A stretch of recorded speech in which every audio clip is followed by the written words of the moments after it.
We are very, very fortunate and delighted to have Dr. Bedell here today, talking about pain and pain management, different reasons for pain, different therapies for pain, and medications for pain. So I am really honored to have Dr. Bedell here, and I'm delighted to have all of you here to join in on listening to her presentation and a healthy discussion at the end with some healthy snacks. Some pain relieving snacks at the end. And we do have some handouts. Yeah, I'll go through. You're going to go through those. Okay, great. Well, thank you all for coming, and thank you so much, Dr. Bedell. Thanks. Good morning. It's great to see you, and I'm hoping we're going to have a lively discussion today about managing pain. The topic is probably one of the most controversial and important ones in medicine, and that's understanding and managing chronic pain in older adults. What do we mean by chronic? Chronic is any pain that you've lived with for more than 3 months. Older is an adult over 60. But even if you're here and you're not over 60, the principles we talk about will be the same. But some of the problems for older adults are very specific and important to know about. As most of you know, I'm not a pain specialist, I'm an internist. So this talk is not meant to be an encyclopedia of pain, but rather to give you some tools to better understand your pain and to work with your physician towards solving it. I've prepared a handout of all of my slides, so you don't need to worry about taking notes. If I'm not clear along the way, interrupt me, but there'll be lots of time at the end for a discussion. And at the end, we'll also have some of my favorite anti-inflammatory foods to sample. If you ever think you're alone with your pain, you're not. At least half of older adults have chronic pain, and pain that interferes with their functioning, with their daily life, with the things they love to do. But what I find even more disturbing is that many people in chronic pain feel they're not getting the help that they need from their doctor. And I'm hoping that you'll get some knowledge here today so you can work better with your doctor and not be in that group. The problem with pain is not just that it hurts. Pain impacts all aspects of our life. It affects our functioning. For some people, that means they can't button their sweater. For other people, it may mean you can't go out to the grocery store or play a game of tennis. People in pain tend to be more socially isolated. I've heard a lot of people say, oh, I can't go out to my bridge pain because of my pain, because what if I'm sitting too long and my pain gets to be so bad that I just have to leave? Pain influences your mental functioning. Just think of it. The pain fibers are firing at your brain. They're distracting your brain, so you may not be as attentive when you're reading. You may forget things more easily, and you may feel that you're just not as generally sharp as you were before the pain came. Pain is often worse at night when we're sleeping. So what does that mean? You start having trouble sleeping. And when you're not sleeping, look at the way that interacts with everything else we've talked about. If you're not sleeping, you're not as mentally clear. You don't want to go out and see your friends. And generally, your function is decreased. People who have chronic pain also get depressed and anxious. It's very hard not to, especially if you feel, oh my goodness, I've had this pain forever and it's never going to go away. I think that would be depressing to almost anybody. And finally, when you're in pain, you're more sensitive to the other stressors that come up in daily life. Whether it's a fight with your friend, or a cold, or another injury. There are thousands of causes of chronic pain, and I've only listed some of them here. Very much of the time, pain is not caused by one single factor, but it's an interaction of factors like the bones, the muscles, the joints, the tendons. Common causes in older adults might be a fall, and even if you don't fracture a bone, you could get a deep bruise that can take months and months to heal. When you're older, it's not just the baseball players who get rotator cuff injuries, but the tendons can wear out around the shoulder, and you can get a rotate cuff injury that way. Probably the most common cause of chronic pain is arthritis, whether it's osteoarthritis, which is the degenerative arthritis of old age, or rheumatoid arthritis, which is an inflammatory arthritis. A disease called fibromyalgia can affect you and cause pain everywhere. There's a particular kind of pain called neuropathic pain, which affects the nerves. And that pain tends to decrease your sensation in your feet and sometimes your hands. It's more of a burning, tingling pain, and we see this commonly in anybody who has diabetes, certain kinds of chemotherapy, and of course shingles. Osteoporosis, you may think, well, if I have thin bones, that doesn't hurt. But what about the hip fracture you get because of that? Or the compression fracture in your spine? It's exquisitely painful for people. Or even people who have osteoporosis where they're hunched over like that. Think of the strain that puts on the muscles in your neck and your back. Headaches can cause pain, especially migraine headaches, which are often chronic. And the abdomen is a source of pain in 100 ways. A lot of older people complain of gas and constipation that's severely disabling. Or there could be a cancer or an ulcer or an inflammation. So this slide doesn't tell you anything except that pain can be anywhere. It's not discriminating to one part of the body. I think probably the most common spot in older adults is low back pain. But whatever the site of the pain, you need a complete evaluation. You need to work with your physician to get fully evaluated. And a complete evaluation is a history, a physical exam, and imaging. In this day and age, when the CT is so good, the MRI shows you everything, it's very easy for both you and your doctor to want to jump to imaging. But I say buyer beware, because the imaging can show an abnormality that's not actually the cause of your pain. If all of us in this room got x-rayed today, we would see some arthritis in everyone's spine. But that may not be the cause of your pain.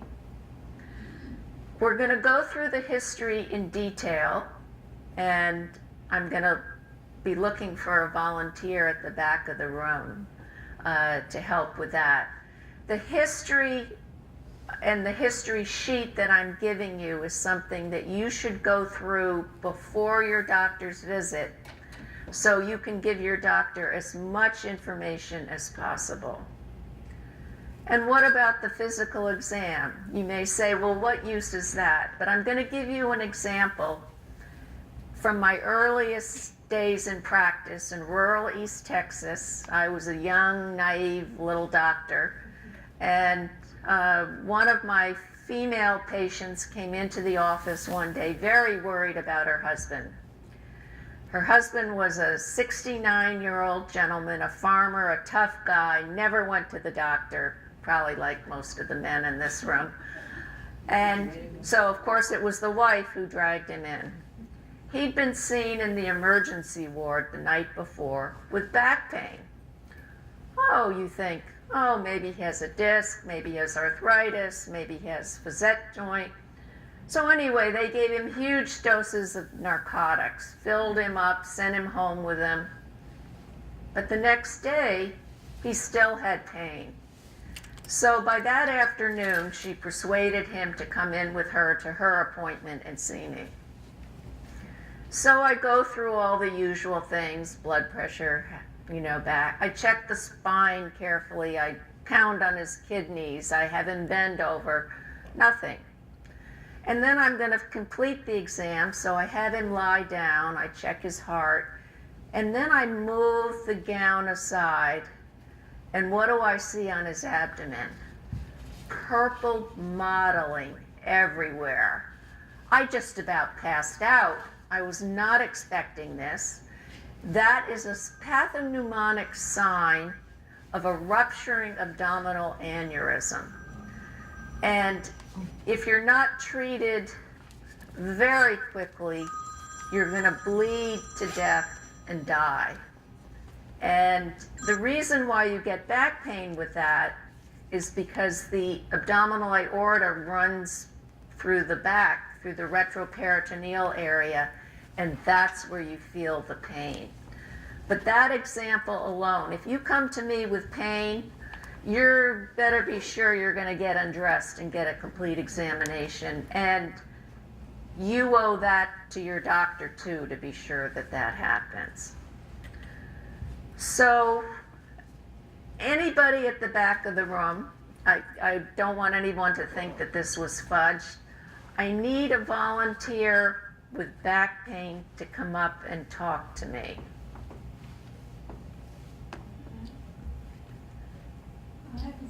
Okay, good.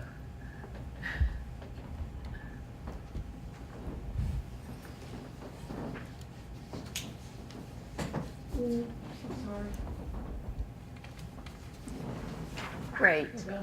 Would you? Oh, good. Would you like to introduce yourself? I'm Maureen Swanson. Okay. Shoulder. Okay. Would you prefer shoulder? I'm about to call the doctor to see if I can get a cortisone shot because I had it before. Okay. All right. Maybe you'll say So, after that. so Maureen would rather do her shoulder, so we're going to alter things a little bit. So the first question I'm going to ask her when she comes in, can you please tell me where your pain is? My shoulder. Okay. Here. Okay. Does it move anywhere? Like to the bottom of my hand? Yeah. No, it's No. in the, pretty much in that area. Okay. Can you tell me what the pain feels like? Is it burning, sharp, aching, dull, stabbing? Very sharp. Sharp pain. So we've got a sharp pain in the upper part of the shoulder. How long have you had this pain?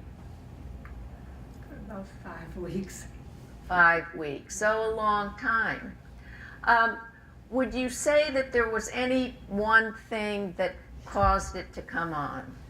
Well, I did have a flu shot, which you get right there. Okay. And the same day I went to get blood taken out.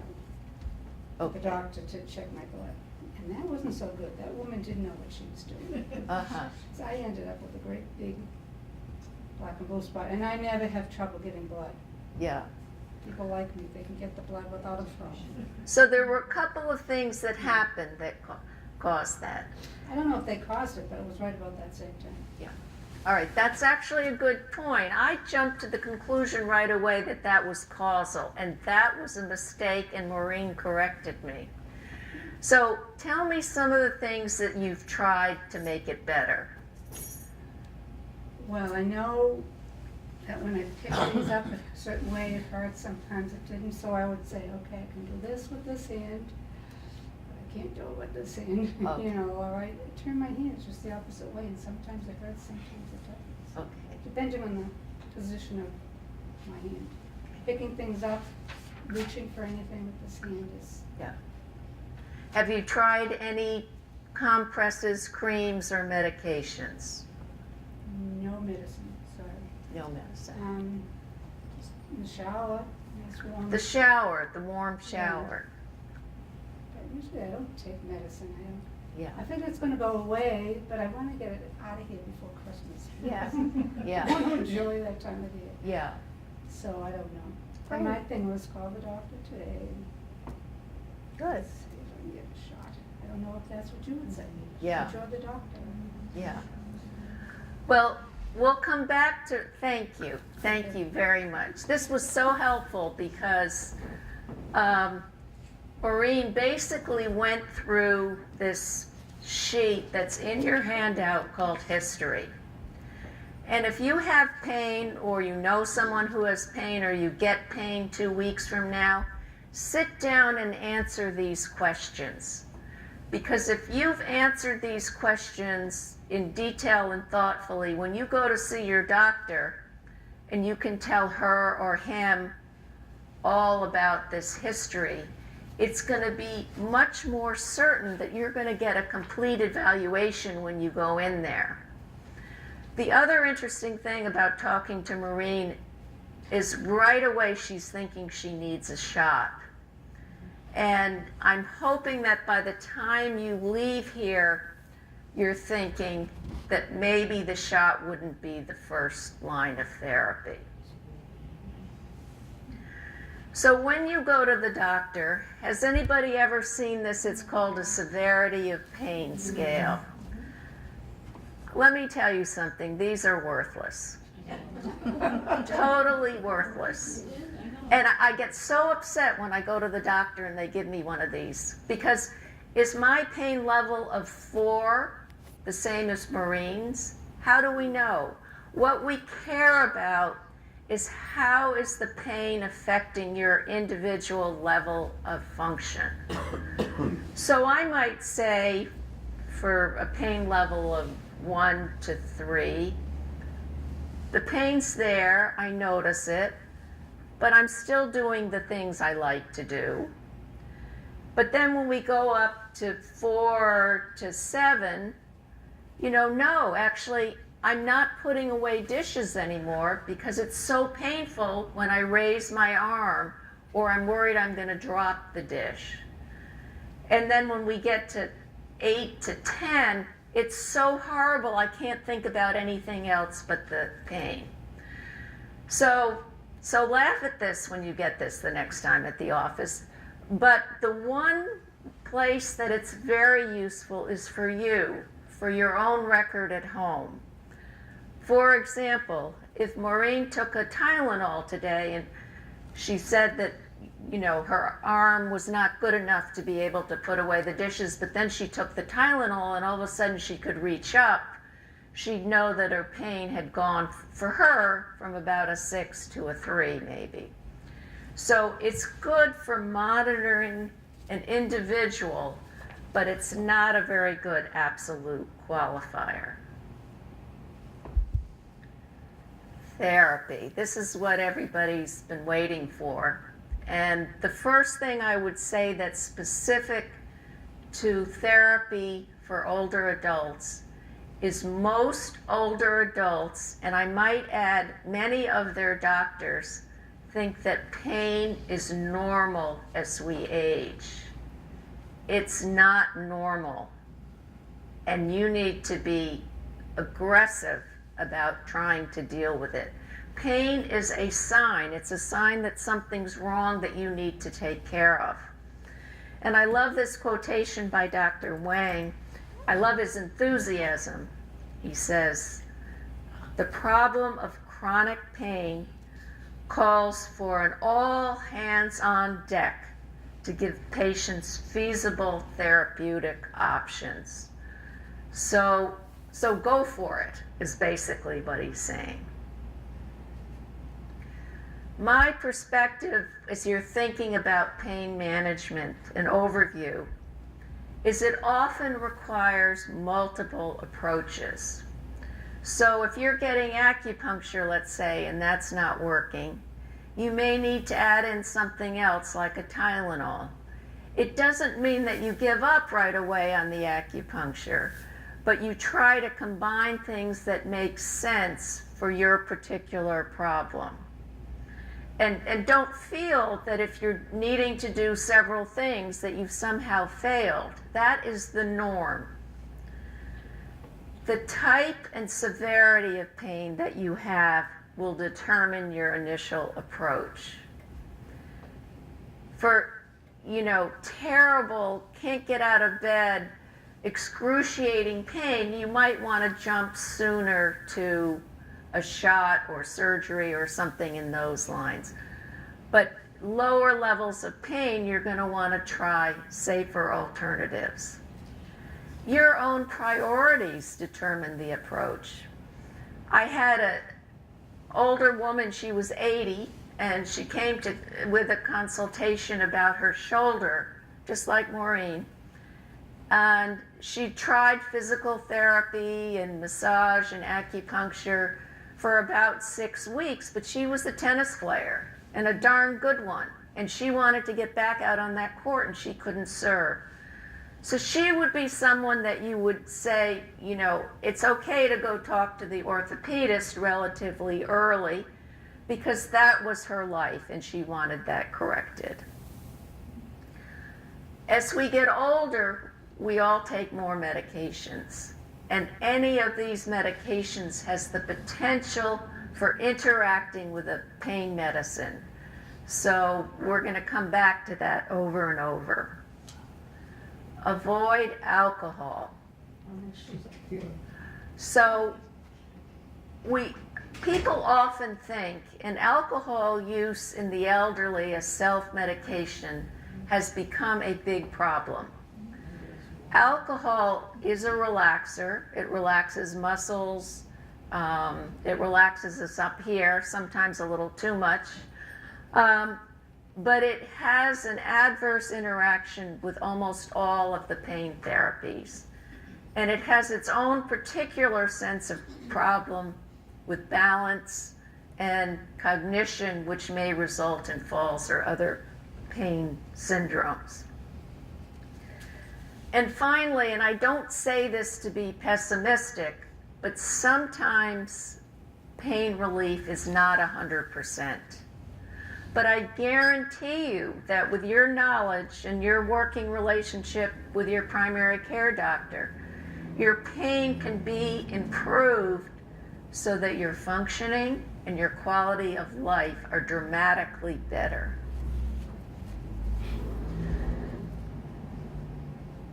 So therapy. And we're going to start with what we call first-line therapy. We used to call this alternative therapy. Anybody remember that term? Oh, I'm going for my... No, not anymore. Those alternative therapies are, according to the medical published literature, the first things to try. They don't come after you failed coding. They come first. And anybody who knows me, like Maureen, will know that I am thrilled to tell you that the mainstay of an anti-inflammatory program is diet and exercise. You knew I was going to get to that eventually, right? Well, we now know, and again, it's scientifically proven, that certain foods, and these are the foods I love, green leafy vegetables, fruits, nuts, fish, are actually foods that reduce the inflammatory markers in your blood. There's a whole nother category that's being studied now, and these are the fermented foods. Has anybody heard about those? So the fermented foods like kefir and kimchi,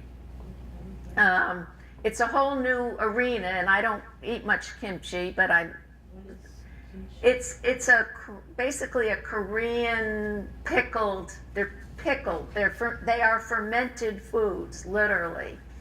And they also appear to lower inflammatory markers. What about sauerkraut? Sauerkraut. Cabbage. It might be. I'll look that up. I don't know if it's pickled, though, isn't it? Yeah. It's cabbage. All right. I'll put that on my list of things to look up if you'll give me your. We'll look it up right after. And exercise, of course, increases our overall sense of well-being, raises endorphins, so that's going to lower pain. And the exercise itself can bring more blood to the affected joint or joints, and it actually wakes up positive neuronal response around those joints. And obviously, having strong muscles supports the joint. So let's say you have hip pain.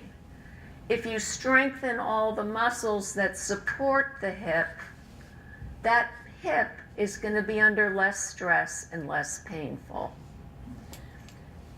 And, you know, if I gave this talk a year ago, I would say, you know, these are obvious, no-nonsense kinds of things to think about. But they're now, again, medical studies in my New England Journal of Medicine that show that aerobic exercise and a particular form of Asian exercise called Tai Chi can significantly lower the intensity of back pain.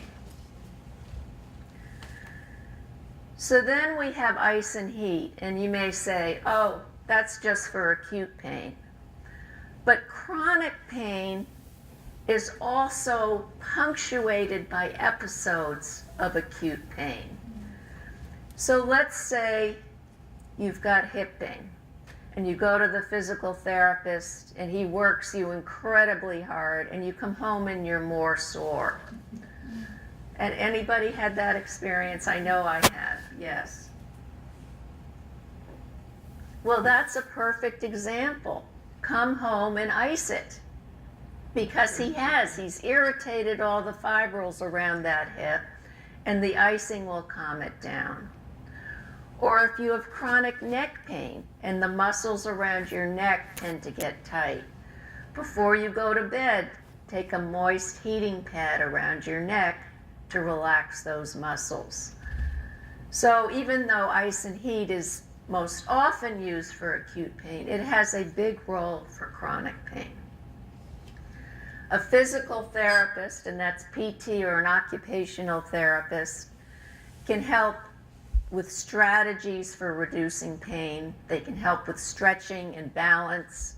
I know once I had a torn ankle, and I go into the physical therapist, and he says, I want you to stand like that any chance you can on one foot. And I think, oh, great, I'm going to fall over and break my neck. But they help you with things that strengthen that area. A physiatrist. Does everybody know what a physiatrist is? A doctor, a medical doctor who specializes in pain. And I've had a lot of people tell me recently that they've been helped by a physiatrist. And what I love about them is, unlike an orthopedist, and it's not that the orthopedist doesn't have his or her role, but a physiatrist doesn't do procedures. So they're not biased if you have hip pain to say, oh, I could sure fix that hip up with surgery. They're biased to lead you to all the other alternatives that may be helpful. Massage therapy works both as general massage but also a trigger point massage. For example, if you've got a pain in your neck and there's an area of a muscle that's in a knot, they can loosen that up and help with pain. A bunch of my patients like to go to chiropractors, and I think that's fine if you have someone who's good. The one area where I don't like chiropractic medicine is for manipulation of the neck. And there have been published reports, and I've actually had one patient years ago who had a great chiropractor, and she went in to see him one day for neck pain, and he manipulated her neck and he tore her vertebral artery, which is the artery that runs up behind your head, and she had a massive stroke.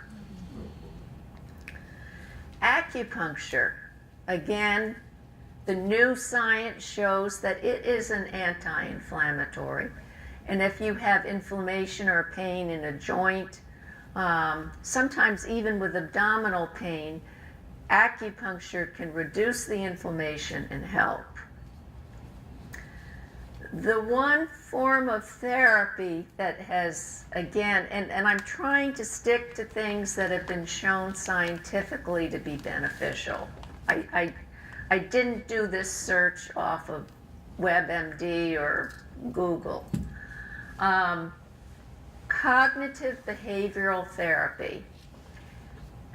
Look into it if you've never heard of it. Unlike normal therapy, where you may be sitting there for years wondering what's happening or having something good happen, depending, cognitive behavioral therapy is a short-lived, very focused, and by short-lived I mean about 8 or 10 sessions, therapy that helps improve your coping skills with the pain.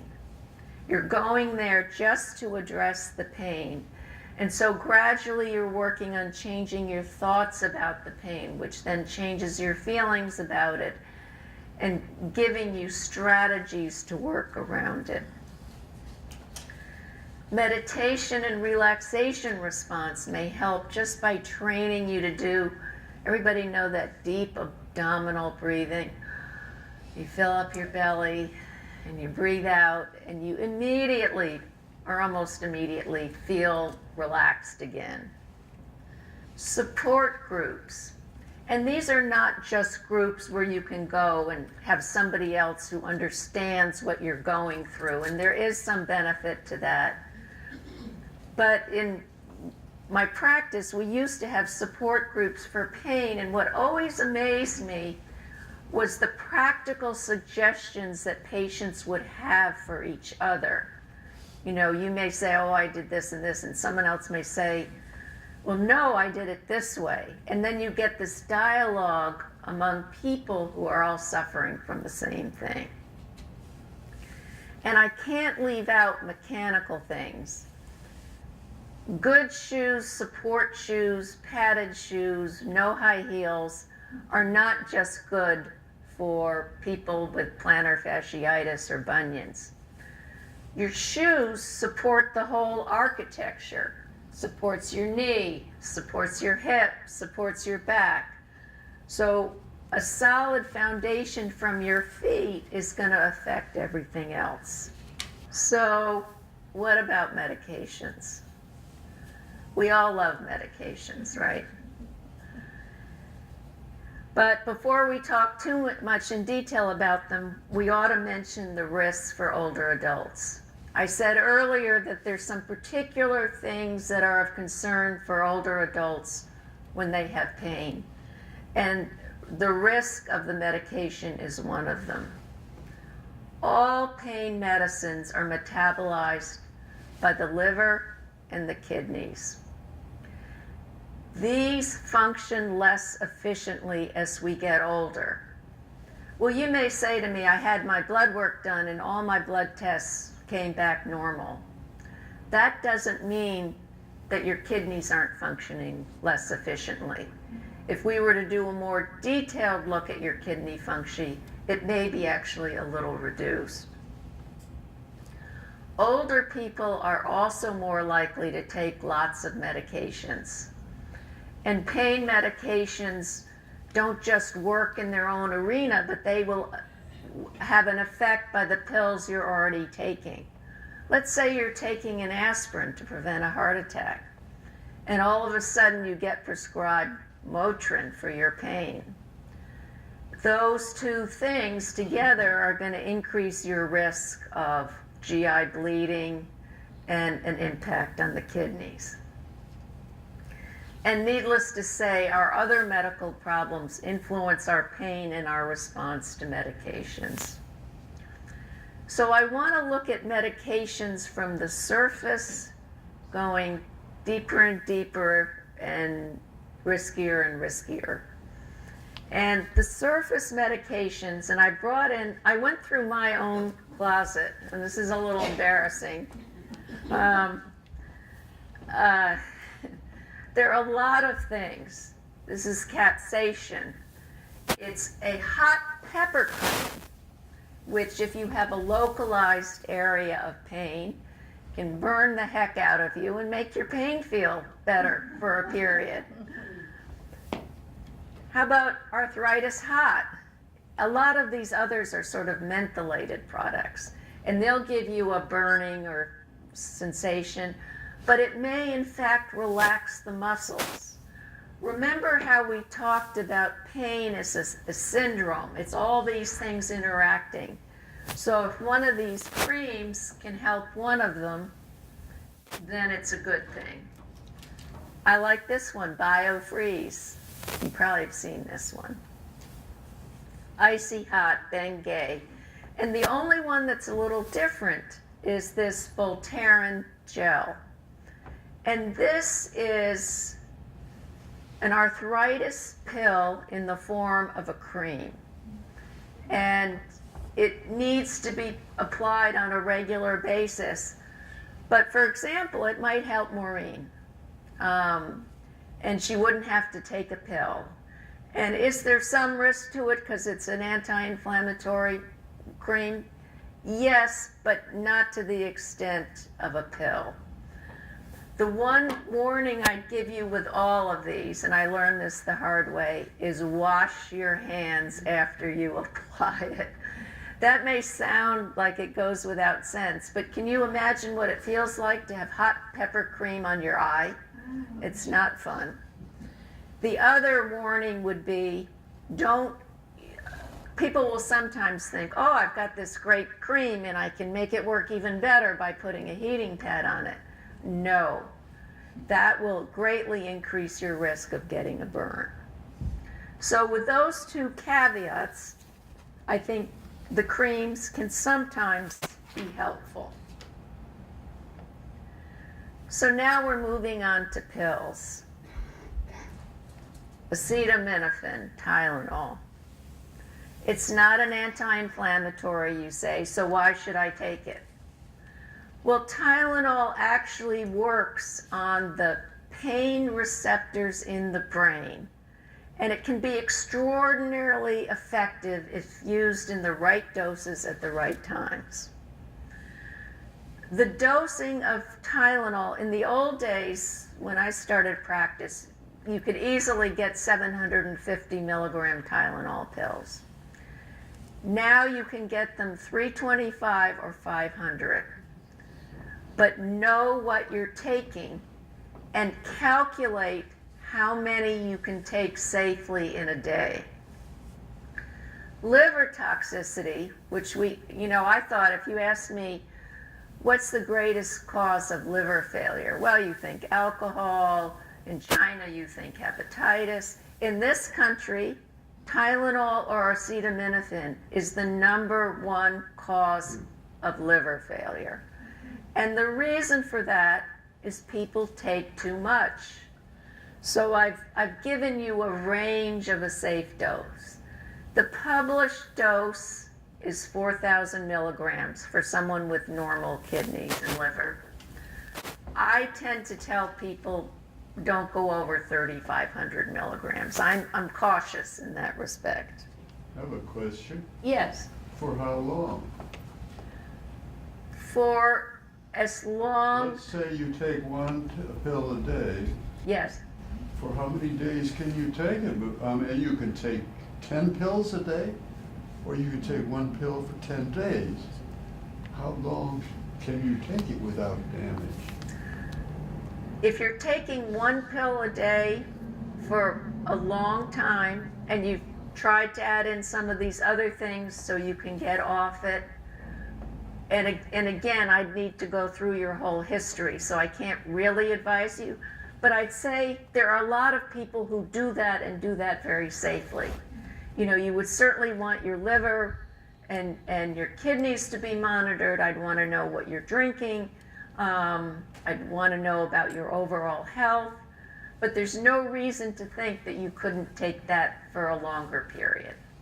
Because the pill bottle always says you can take so much for so long, but it doesn't say that. Right. That's where your doctor comes in. And, you know, somebody who knows your whole history, knows what benefit it gives you, knows what other things you've tried to maybe not take it every day. But the pill bottles they're trying to protect themselves from litigation, and they're trying to protect themselves from people who go on and treat themselves endlessly without consulting their doctor. And,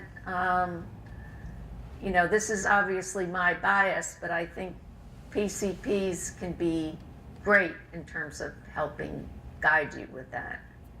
But it's a good question. It's a good question. Yes. I take a lidoderm patch Yes. on my knee every day. Great. It's supposed to be for 12 hours. Sometimes I do it up too early. Yeah. Too late, but Yeah. It does help. Yeah, lidoderm is one of the topical things. Now, the only other thing with this Tylenol, which we all generally think of as so safe, when you're calculating your total dose, don't forget the other pills you take. So let's say you've gotten up to 3,500 milligrams of Tylenol, and then you decide, I'm not going to sleep very well tonight, so I'm going to take a NyQuil. Does anybody know how much Tylenol is in a NyQuil? It can be up to 625 milligrams. So you've already boosted yourself into a toxic area.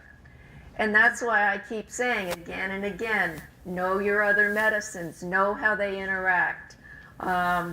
Because it's easy to do something harmful if you're not vigilant about that. And I think this gentleman here is very vigilant. Then we have the non-steroidal anti-inflammatory drugs.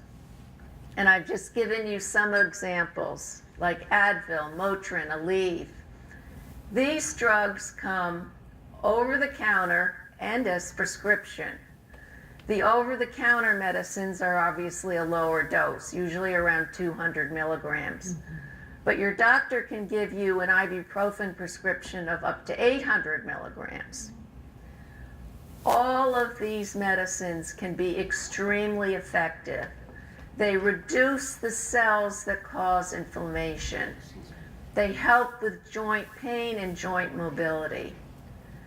But they're not free. They all have the same toxicity: GI or ulcers, gastritis, renal, decreased kidney function. The best publicized cardiovascular risks were all the people who were having heart attacks when taking not only these medications, but in particular some of the older ones we had that are now off the market. But I'm going to put in a plug for Valerie's blood pressure clinic. If you get started on a regular non-steroidal, the most important thing that you can do is to get your blood pressure checked.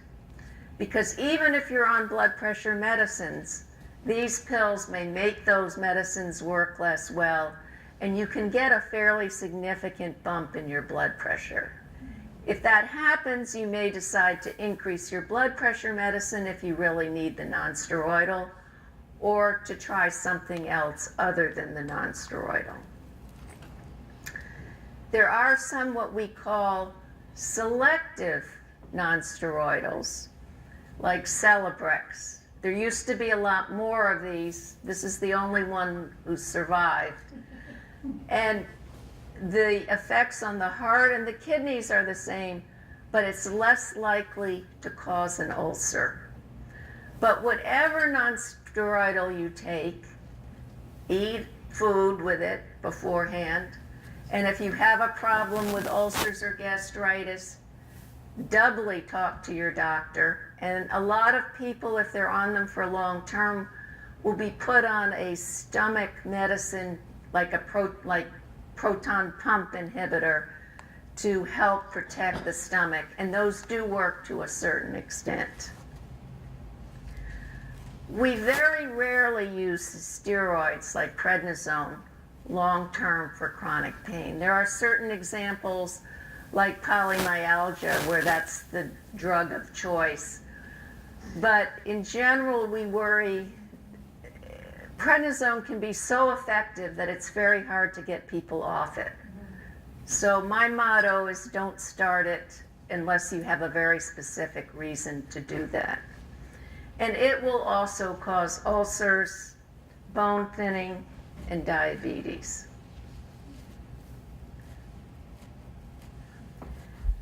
There are certain antidepressants, and again, you may think, oh, I'm not depressed, I don't need an antidepressant. But these antidepressants, which have been around forever, Elavil, the first one I mentioned, was in use 100 years ago when I started practice. So we know the safety profile, and we know what it can do. And it's now been shown to be very effective for diffuse pain syndromes, neuropathic pain, back pain. A study just came out in this prestigious journal showing that relatively low doses of Elavil can be effective for back pain. And it's been the mainstay of our treatment for certain kinds of headaches, particularly migraines. We tend to use lower doses of Elavil or other tricyclics than we would if you had depression. So there are fewer side effects. But there are side effects. And the prominent one is they may make you sleepy. And eventually people, again, that's the reason to start slow and to move up. And eventually people tend to adapt to that. It does cause dry mouth, constipation, and sometimes a postural change in the blood pressure. The SSRIs, which everybody loves now, are primarily effective for people in pain who are depressed. But there's a serotonin norepinephrine reuptake inhibitor, the SNRI that I've listed, called duloxetine or Cymbalta, that has been used specifically to treat pain, and that can be very effective.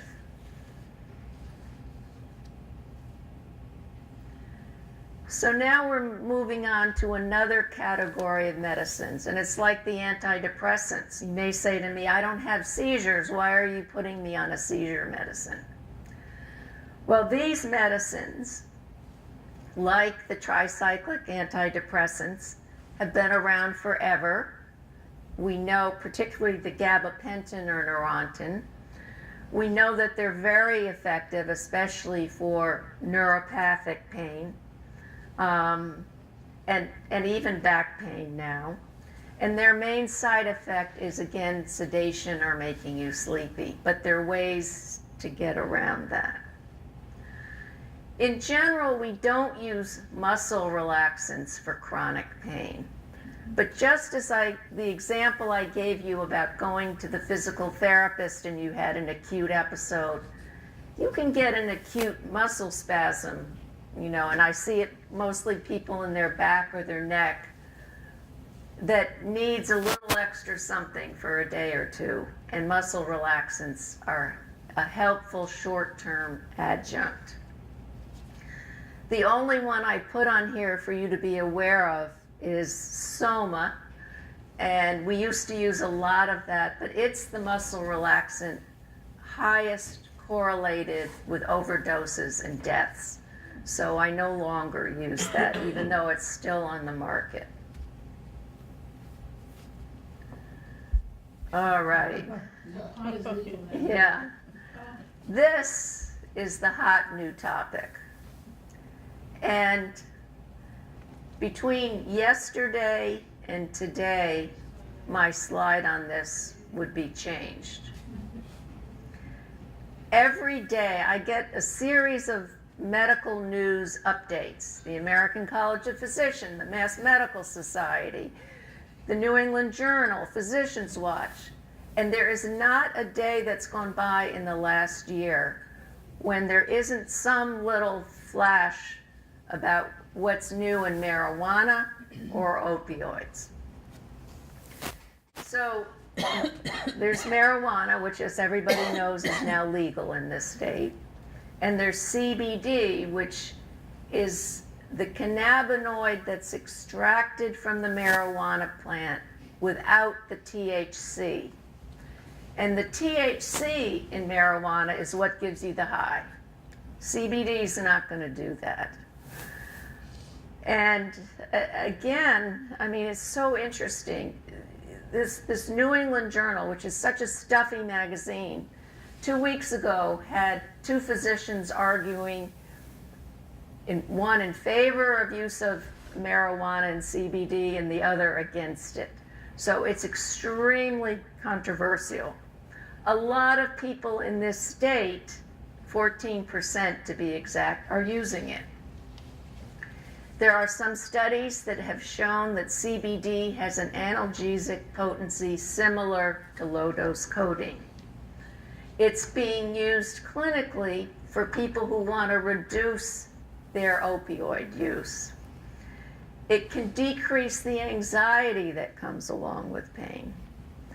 The only question in terms of the studies that have been done is whether long-term it will affect your memory.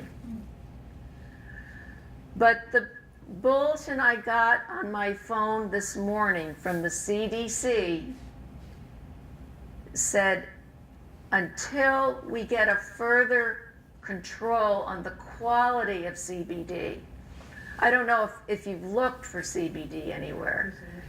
You can buy it in the gas station. You can buy it on Amazon. You can buy it in the pharmacy. It's everywhere. But there are certain groups of people, I think Wisconsin and Iowa were the big groups, who've gotten a batch of CBD that actually was contaminated with a blood thinner. 300 people out there have had significant bleeding and 8 have died. So even though I was a little bit more optimistic 6 months ago when I started this talk, my own feeling is that until these products are better regulated, unless you know a true medical supply place where the quality is regulated, I would not recommend using it. What about, did you ever hear of hemp? Yes. What's the story on that? Not as effective as these. And again, the problem with all of these plant-based things and the fact that they've become so popular, it's not controlled. And why would you want to put yourself, and I think it will be controlled. I think it's going to be controlled only because it's such a They big... say it's legal. Of course it's legal. Here. But the CBD is legal. The CBD is legal throughout the country. You can go on to Amazon and look up CBD, and they'll give you 15 varieties to take. Just because it's legal doesn't mean that it's safe. And again, my posture on this is very conservative, but why put yourself at that risk until we know more? So, opioids are narcotics like codeine or OxyContin. Not only can I not pick up a medical journal without some commentary about that, but you can't read the Boston Globe now, right? Without seeing what Baker's doing to reduce opioid addiction. Overdoses are still enormously problematic, even in this state, and especially for older people. The other side of that discussion, though, is there is a place for opioids. There are people who would not function without them. And I think one of the problems now is that doctors are thinking we should never use these. And you know, I don't think that's the case either. And what I see now is people who are on opioids are so guilty, so worried about abuse or dependency. And again, abuse and dependency are not the same thing. If you're on an opioid for a long time, your body will become dependent on it. But that doesn't mean you're abusing it. That doesn't mean, you know, you're asking for more and more pills or you can't function without it. And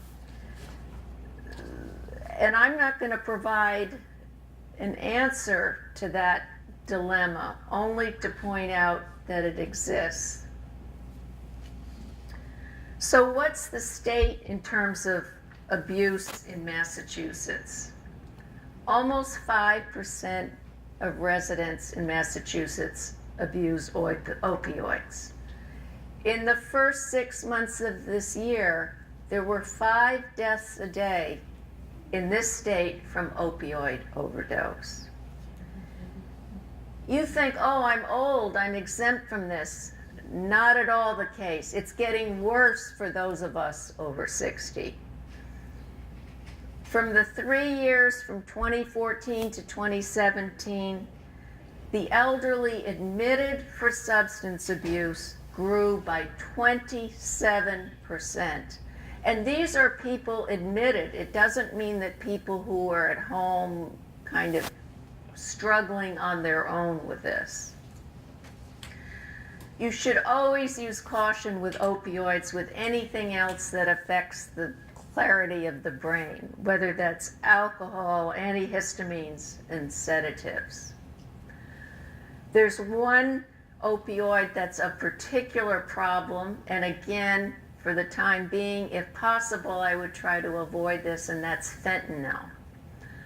Hot off my cell phone this morning, again from the Massachusetts Medical Society, the #1 cause of overdose in this state is not heroin, not cocaine, but fentanyl. When you go to see your doctor and it looks like you've gotten to the point where you may need an opioid to be able to do some of your functioning or to feel like you can go on living, you will probably be screened so your doctor understands if you're at all risk for abuse. This doesn't mean that, you know, the problem with using opioids goes across race, it goes across socioeconomic status, employment, and it doesn't mean that the doctor doesn't trust you. He's trying to make sure that you're safe. And of course, don't chew them, don't crush them, don't sell them, and don't take more than is prescribed. So again, there's some fabulous articles that have been written about the pharmaceutical industry and opioids and what a profitable business it is. But we're going to talk about them in terms of 2 groups. They're the shorter acting pills, codeine, hydromorphone, morphine, oxycodone, or OxyContin are some of them. And these are taken about every 4 hours. And you may need to take them throughout the day. You may just need to take them in order to get out, or to go to the doctor, or to go to PT. Once you start taking a lot of these pills, so once you're taking a fair amount every 4 hours, your doctor will probably work with you to put you on one of these longer acting substances. And examples that are widely used there are the oxymorphone, tramadol, and of course fentanyl. And tramadol is an interesting medication. It has both narcotic and anti-inflammatory component in it. All of these medicines can cause nausea or vomiting. They're all sedating, at least at first, and they all can cause constipation. So what does that mean you should do? You work with your doctor and you think you're the point where you can't carry on without some narcotic, get yourself on a high fiber pill or a high fiber diet. Make sure that before you start something that you know is going to cause a problem, that you're prepared, that you're treating yourself for it. And again, it's like, I'm sorry, what was your name? Richard. Richard. Oh, that's my husband's name. Richard. As Richard said, you know, you may need to take a narcotic or two for a very long time till you get things sorted out. But the goal always is to take as little as possible for as short as possible. Opioids also come in a variety of combo pills. And again, one of the things that's nice now is that the acetaminophen is regulated, so it's never more than 325 milligrams, so you know what you're getting there. And the acetaminophen can, in fact, boost the effect of the narcotic and make it more powerful for you. So I've also included a list of resources and support groups that you'll have. I'm not going to go through it in any detail, except to say that one of the things I did, and I'm embarrassed that I hadn't done it sooner, was to go back and look at the American Pain Medicine Organization, which is under pain medicine. And that site has thousands of handouts, suggestions for support groups, helplines. I mean, there are so many resources out there, but I would probably start with that one and your PCP, who's listed at the top. In summary, pain is not normal, no matter how old you are. It's a messenger. Find the cause. Go after it. Treat pain early. You can imagine that if you just have a little, and this is like what Maureen is doing. She's had this pain now and she's going to go see the doctor, and she's not going to wait for it to drag on for 6 months. The earlier you treat it and the less intense it is, the better chance. As we've talked about earlier, chronic pain requires multiple therapies. Use the first-line therapies first. That's why they're called first line, not as an addendum after you've been put on codeine. All medications have side effects and interactions with the pills you're taking. Know what they are. Don't just trust that someone's going to tell you.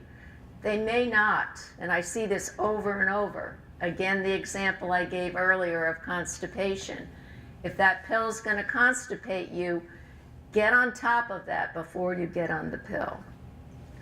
And again, pain relief cannot always be 100%. We're aiming for that. But I can guarantee you, hands down, and you can come yell at me if it's not the case, that if you follow some of the things in this handout and you work closely with your doctor, your function can be improved and the quality of your life can be improved. So before we get to some more discussion here, we've got 2 of my favorite anti-inflammatory foods to sample, and those are red grapes, which have an anti-inflammatory in them, and dark chocolate, which is another, yeah. And if you have a choice between overdosing on one or the other of them, I recommend the grapes. Do they make chocolate covered grapes? Again, there you go. I'm There gonna you get the go. snacks and put them on the back Okay, table. great. But I want to say thank you.